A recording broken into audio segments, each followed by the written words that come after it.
मित्रांनो नमस्कार, good morning. वाढदिवस 18 तारखेला होता, परंतु विद्यार्थ्याच्या प्रेमापोटी माझ्यासाठी त्यांनी खूप काही चांगली तयारी केली आहे, ते तुम्हाला आता दाखवणार आहे। 18 तारखेला झाला, सॉरी सर, त्या रविवार होता, त्यामुळे आम्ही आज करतोय, पण ते आपण सगळ्यांनी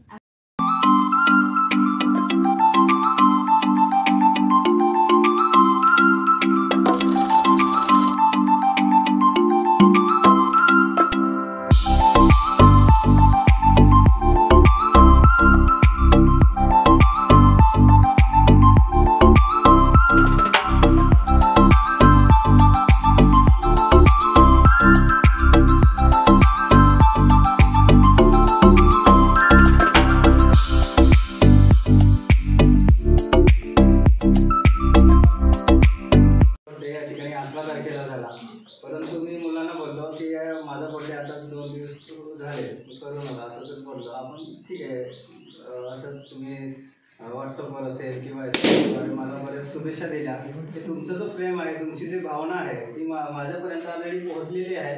परंतु तरी तुम्ही 10वीच्या विद्यार्थ्यांना बोललो की आमचंही शेवटचं वर्ष आहे सर, आम्हाला बर्थडे साजरा करायचा आहे। म्हटलं ठीक आहे, करा मग, असंच तुमचं प्रेम माझ्यावर राहू द्या, असं दीर्घकाळ तुमचं जो प्रेम, स्नेह, जिव्हाळा, असंच प्रेम माझ्यावर दीर्घकाळपर्यंत राहावं। माझं जो प्रेम आहे, मी तर तुमचं जो प्रेम आहे की तुमच्या प्रेमामध्ये माझ्यासाठी एवढं चांगलं डेकोरेशनसुद्धा केलेलं आहे। तर माझ्या बर्थडे निमित्ताने तुम्हाला एवढं म्हणेल की भविष्यामध्ये तुम्ही सुद्धा एखादं, त्या दिवशी ते काका म्हणत होते की एखादी कला आपल्यामध्ये असलीच पाहिजे, ती कला असेल तर आपण जीवनामध्ये काहीतरी चांगलं नक्कीच घडू शकतो। तर उदाहरणार्थ त्या दिवशी त्यांनी सांगितलं होतं, एक खेड्यापाड्यातला मुलगा होता सूरज चव्हाण, बरोबर, त्याचं उदाहरण दिलं होता।